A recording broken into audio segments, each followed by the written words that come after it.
Hook, Line, and Sinister, Mysteries to Reel You In. Edited by T. Jefferson Parker. Narrated by John Allen Nelson and Justine Eyre. Copyright 2010 by T. Jefferson Parker. This unabridged audiobook is published by arrangement with W. W. Norton and Company, Incorporated, and was produced in the year 2010 by Tantor Media, Incorporated, which holds the copyright thereto. Preface. This book is further proof that anglers love to write and writers love to fish. Much has been said and written about why this is true, some itself true, and some of it less so. I think the nub of it is that writers and anglers are happy to trade the known for the unknown. The blank page yields words that were not there. The unpromising water yields fish that were not seen. Mysteries both. But blank pages and bodies of water are stubborn, private things. The author-angler wants passionately to extract something wild and unseen from them, and this is an unpredictable enterprise. It can be joyous, and it can be heartbreaking. As is often the case, it's the passion that lights the way. Here are 16 short stories by 16 author-anglers. The only instructions they were given were to write a mystery that involves fishing. Not all of these authors are mystery writers, but for this volume, they all wrote a mystery. These writers almost uniformly jumped at the chance to contribute. Back to that passion thing. None of us could staunchly resist the opportunity to write about something we truly love to do. However, I will say that often, when I had a question about a story, my phone call or email to a contributor might go unanswered for days. Why? Because my writer was out fishing, of course. We all had one more incentive to write a story for this book. It's a fundraiser for two fine groups. One is Project Healing Waters, which takes wounded combat soldiers on fishing trips to help heal body and soul. Healing Waters does some truly wonderful work. It's their way of saying thank you to these men and women. The other group is Casting for Recovery, which takes women suffering from cancer on fishing excursions in search of restorative hours. They've done some terrific things for women who are fighting valiantly to keep a disease from taking away their passion and their lives. The authors here will donate all their royalties equally to these two groups, and our publishers, the Countryman Press and W. W. Norton, will donate a portion of their proceeds also. So enjoy the stories. You'll be surprised at what these writers have pulled from blank pages and bodies of water. Special thanks to Rick Raber of W. W. Norton and publisher Kermit Hummel of the Countryman Press, in whose fertile imaginations this book began. Special thanks also to Ridley Pearson, who came up with the title. For that, my friend, you get to lead off. T. Jefferson Parker. River Tears by Ridley Pearson. The karst mountains appeared through the gray veil of fog, air pollution so thick it reduced visibility to less than a half-mile, looking like bishops' caps in a Vatican ceremony. The Lee River showed little sign of strong current. The flat-bottomed fishing vessels moved lazily across the surface like sun-drugged water bugs. Or maybe it was simply that Karen and Skip, watching from the observation deck of the riverboat, wanted to ignore the small horsepower outboard motors and see instead the China of 1,000 years earlier. Maybe they wanted to believe the fog was fog, that time had changed nothing, and their marriage remained strong. Vacationing couples not only bought discounted brand-name knockoffs from street vendors, they bought illusion as well. If they'd wanted reality, they would have stayed home. "I don't blame you," she said, leaning against the rail, then wiping her hands on his jeans, unwilling to soil her own skirt, a colorful thing she had bought in Provence a month earlier. For all of her wanting to be here, Karen seemed to believe there was an antiseptic way to see the country, the Discovery Channel, but without the screen and surround sound speakers. "Sure you do," he said. "I thought we weren't going to talk about it. Or were you just waiting for somewhere I couldn't walk away from it? Somewhere you had me trapped?" We have to talk about it. Why? Because some counselor says so? I don't think so. Because it's become this thing between us. No, it hasn't. Of course it has. Has not. Look, we can't even talk about it. Because there's nothing to talk about. That's not true, and you know it. She was beginning to sound like the counselor herself. You want a beer? And why is it every time we try to talk about it, you need to drink? I don't need to drink. I'd like a beer. I imagine there might be one somewhere on this thing. I saw some people eating down below. It's simple enough to do. Jack off into a petri dish? No thanks. And you know that's not the point. Not my point, anyway. The point is... Well, shit. We've been over this 1,000 times. But it's a scientific process. No, it's biological. If it's going to happen, it's going to happen. If it's not, well, no guarantees, right? You see what you're doing by starting this again? It goes nowhere. We'll never go anywhere. That's your opinion. My opinion is that we should get...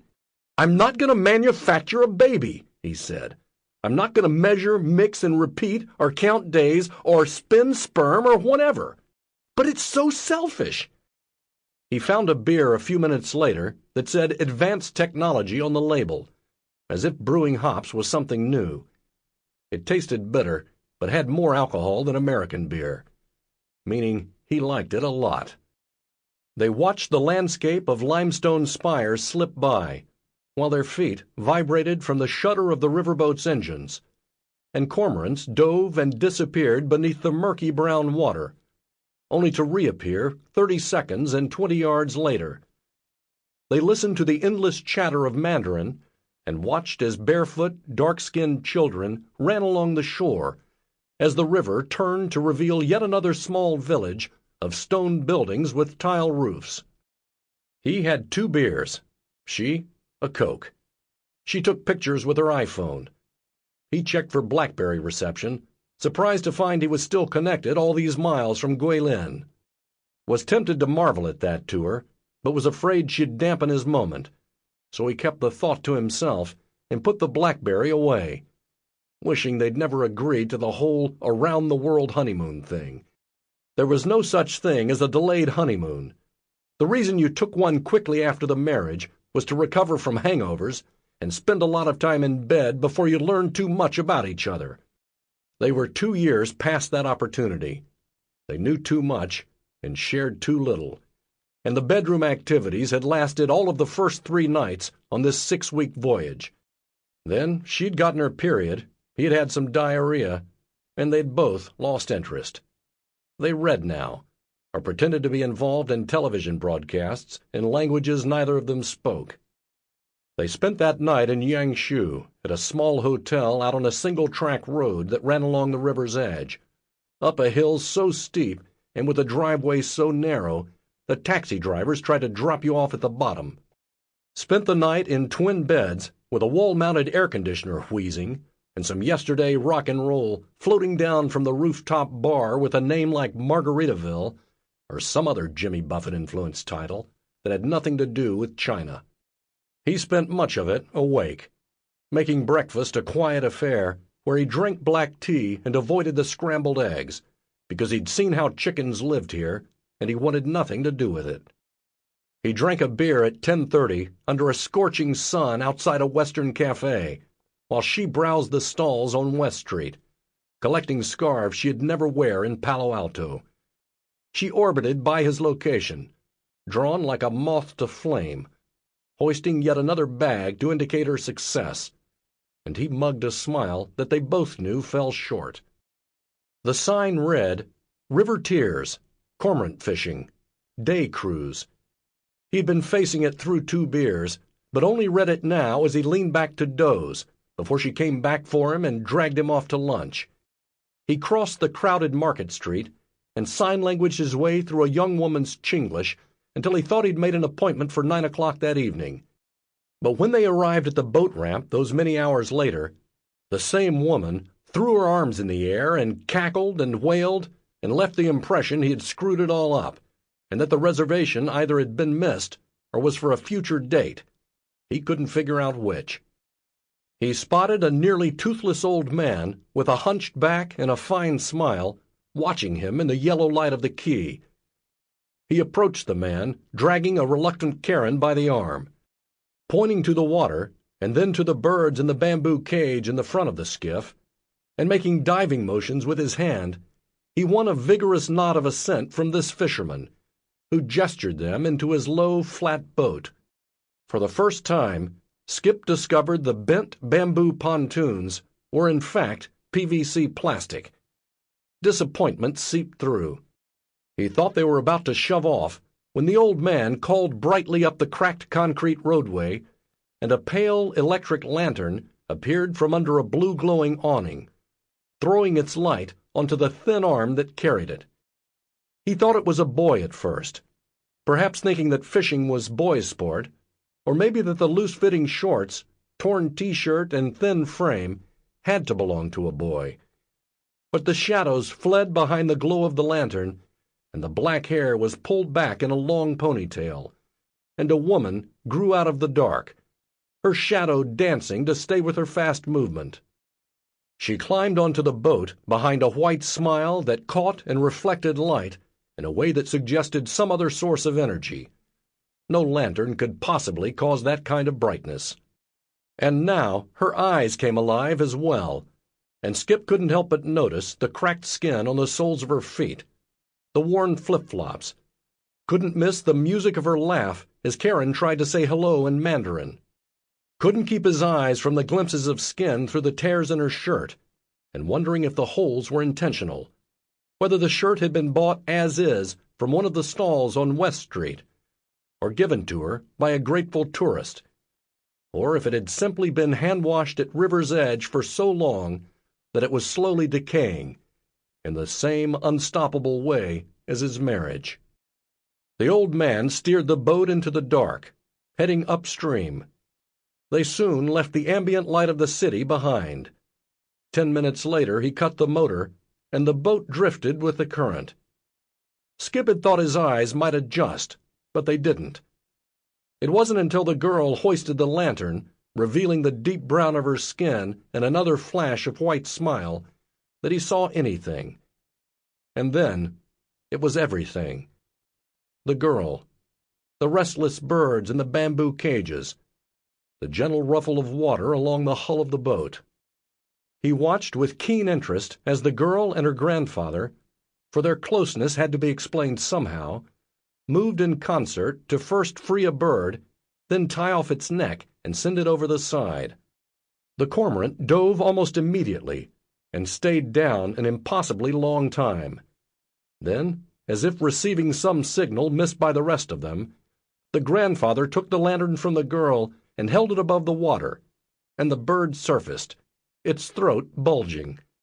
The toothless old man looked at Karen and Skip with heightened excitement in his eyes, his thin, parched lips curving into a grin as he lifted the dripping cormorant into the boat and miraculously coaxed a small fish from its sealed-off throat, like a farmer milking an upside-down cow. The fish flopped in the bottom of the boat, and Karen recoiled from it like a petulant child, letting out embarrassing whoops and cries as the two locals laughed out loud, and the grandfather dumped the bird overboard for a second time. Soon they had 3 of the cormorants fishing and returning to the glow of the lantern. A half-dozen small fish flopped and struggled and died at their feet, while Karen kept her eyes averted, and Skip found the movement of the girl of far more interest than the fishing. She displayed the well-practiced, choreographed manner of a dancer, or a laborer trying to minimize effort. He heard music as she moved, cymbals crashing as the neck of her shirt sagged open while she was bending over, or as he caught the whites of her eyes aimed at him, untying a bird's neck, retying another, her practiced hands going about it blindly, one bird in the cage, another out, and with each movement the chance of a glance in his direction, a faint and provocative smile.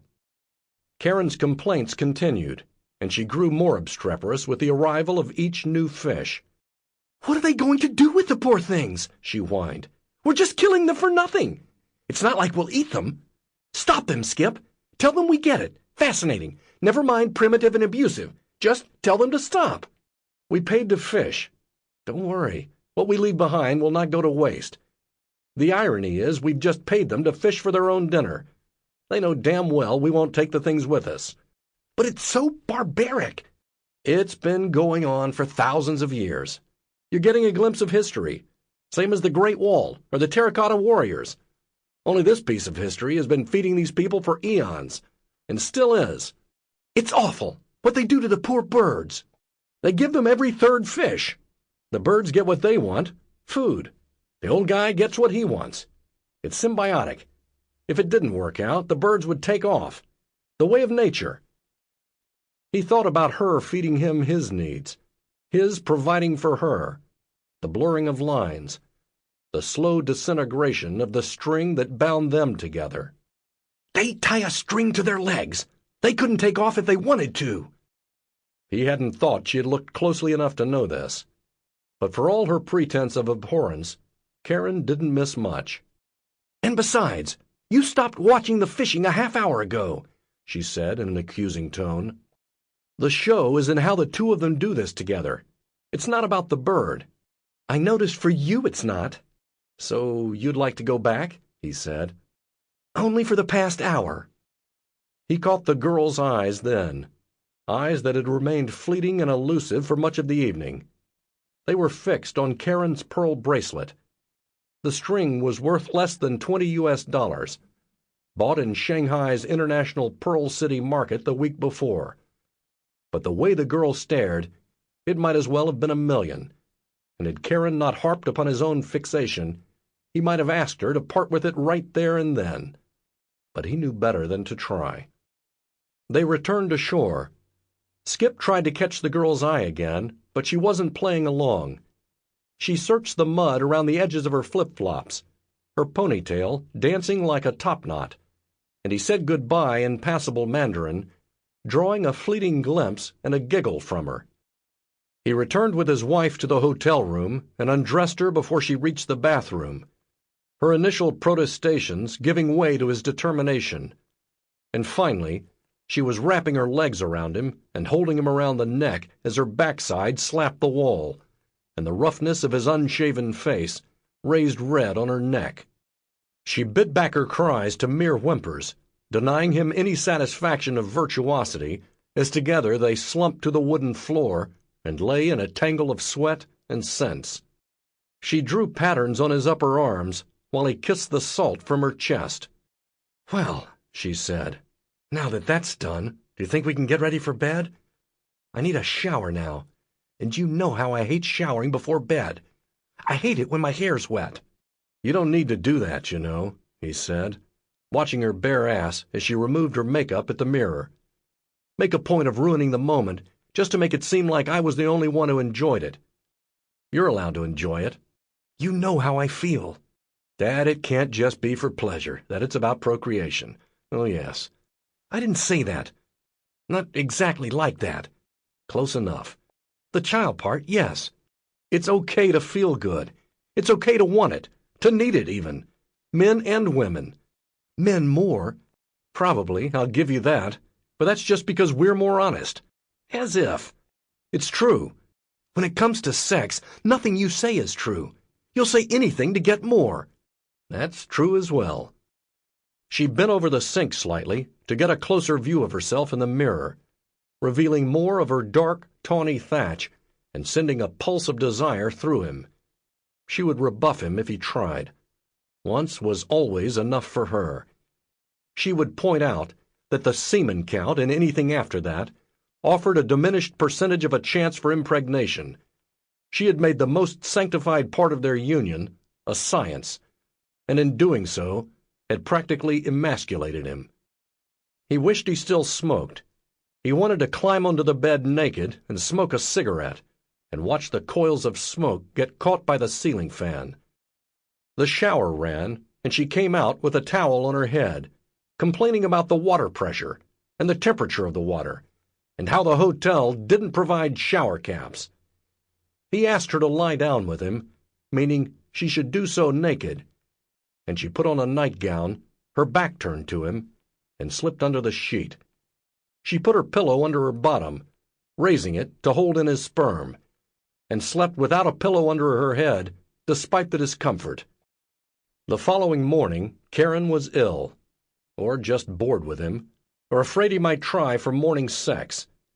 She claimed infirmity, and he went out in search of coffee and an International Herald Tribune if he could find one, which he could not. He spent an hour at a cafe, drinking horrible coffee, watching West Street wake up ever so slowly. Nothing much would open until after 10 a.m. Some kids ran around chasing each other, and he marveled that there was no end to the reminder of their failure to produce a child. He returned a few minutes past 9 with a Chinese attempt at a Western donut, twisted bread with some sugar on it. He had just shut and locked the door when she threw back the covers. She was naked, her bottom on 2 pillows, and she touched herself, which she knew he liked. "Make love to me," she said. Jesus. She continued to ply herself. "You'd like that, wouldn't you?" "Whoever you are," he said, pulling off his T-shirt. "What have you done with my wife?" "I think it was morning sickness," she said. "No way." "It passed. I feel better now. I feel fine. I feel ready." He knew what this was. She was just pulling up to the pump at the filling station. But they both would benefit from it, so he saw no harm. In truth, he couldn't stop himself. She knew him too well. For the first time in months, the act felt halfway to normal, less about making a baby for her than finishing what she had started, and they celebrated together in a contraction of muscle and clenched jaws and wicked smiles. He lay beside her, buzzing from the coffee. "I want to stay here a while," she said. "Not in bed, although that too. I mean here, Yangshu." "What? Why?" He didn't see her wanting to be anywhere. Lately, she hadn't seemed happy anywhere. "There's something about this place. The river, the attempt at some Western restaurants, the catering to us. And I don't want to travel when I'm feeling like this." "It could be the crud, Karen. It could be you ate something bad. It doesn't mean—" "It means whatever I want it to mean," she snapped. "I want to give it a chance, okay? It's a nice hotel. I can hang out here, take it easy. Stop running around. Stop running. Maybe it happens, maybe it doesn't. But we'll know in a few weeks." "Weeks?" 15 days. Why not? What's wrong with being here? Can't we stop moving for 5 minutes?" "Of course. But I mean, here? There's really nothing here but the mountains and the river. You can rent bikes. You love to bike." "They're single-gear street bikes, Karen. They're not bikes." "I'll bet you can find one." "And you're just going to lay around in bed?" "You make it sound decadent. Not like that. I'm taking it easy. I'm looking after myself. That's what you want, right? Go fishing again if you liked it so much." He hadn't wanted a cigarette so badly in years. He stood at the window naked, looking out at the sharp, conical mountains unlike any others, the swell of green and the gray mist of air pollution. "Well, at least it's some of the most beautiful smog in the world," he said. She laughed. It had been a while since he had heard that particular laugh, and he thought she was putting far too much onto her feeling sick, and he feared the crash that would come in the days or weeks to follow. She had grown self-destructive in her determination. "When I feel up to it, I can shop. It's great shopping here. We can explore the restaurants.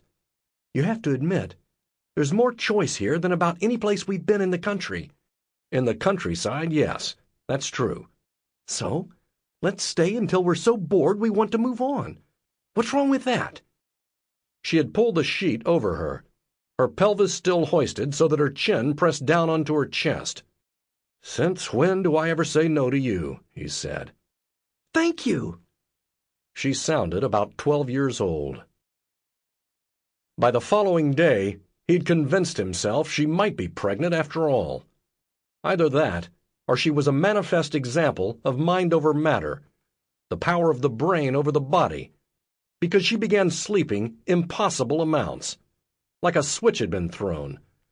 An hour's nap after breakfast, 2 after lunch, and still tired by evening. He hoped she wasn't seriously ill, even broached the subject, but she rebuked him, claiming she'd never felt better.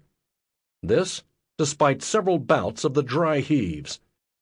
He placated himself with walks up West Street and people-watching from the cafes. He began to recognize vendors, and they, him. By the third day he was bored to tears and talked himself into another evening cormorant adventure, seeking out the same small boat with the old man and the girl.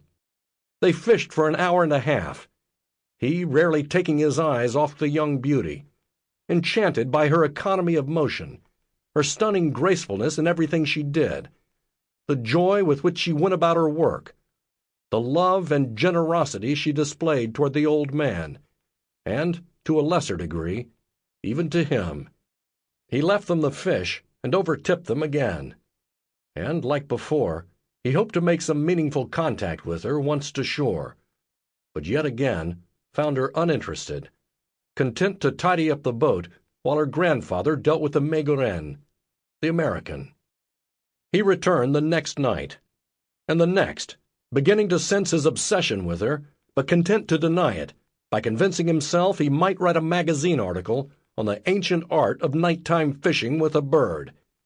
He brought Karen's camera and took 70 shots, mostly of the girl. Happily, Karen showed no signs of fever. Perhaps it was pregnancy after all. On the 4th day she got out of bed and spent a part of the afternoon shopping, moving stall to stall like an old lady. So careful with herself, she became the focus of concern and attention of many of the thoughtful merchants. He tagged along, embarrassed by her, but vaguely tolerant, seeing once again the effects and extent of her determination to produce a child. That evening, following dinner, with Karen heading upstairs to turn in early, Skip found himself walking West Street amid the dim lights, the smell of cigarette smoke, and the cacophony of Chinese voices. His legs steered him to the quay where the cormorant fishers hawked their wares to interested tourists. He waited there in an outdoor cafe, drinking Chinese beer and watching bugs dance on a fluorescent light tube. At 9:30, the girl and her grandfather pulled their flat-bottomed boat up the concrete and tied it off to an iron ring that had to be 100 years old. As she walked back into town, Skip followed. He kept at a distance, admiring her, and feeling somewhat guilty for his stealth and for his keen interest. She waved hello to merchants on West Street, bought herself a candied fruit on a wood stick, and nibbled at it as she continued. 5 minutes later, she entered a very narrow, dark alley alongside an upscale massage parlor, and he watched her silhouette disappear through a side door. When, 5 minutes later, she hadn't reappeared, he found he wanted a massage. He entered through the front and read from a list of offerings on a blackboard. Chinese massage, body oil massage, cupping, foot massage. He was amazed by the prices. A 60-minute massage ran less than $10. He asked for a tour and passed a room that held the masseuses, and spotted her without her looking over to see him. He asked the receptionist about her, and when she was identified as number 5, he requested her and an hour of Chinese massage. He was led up a narrow set of stairs to a small, overly warm room, with quiet Chinese music playing through a boombox in the corner. He was left to change into a pair of cotton pajamas, shorts and shirt. He stood waiting. A knock came at the door. He answered hello in Mandarin. He feigned surprise as the cormorant girl's eyes went wide and a self-conscious smile crossed her face. For a moment, she allowed herself to look both excited and terrified. Then she adopted a more professional demeanor. He hoped his surprise looked genuine. If not, she gave nothing away. She made up the table with a fresh sheet and a folded towel at the nose-hole, and motioned for him to lie down. And from the first touch, a kind of electricity penetrated him. moved between them. She seemed to sense it as well. Sample complete. Ready to continue?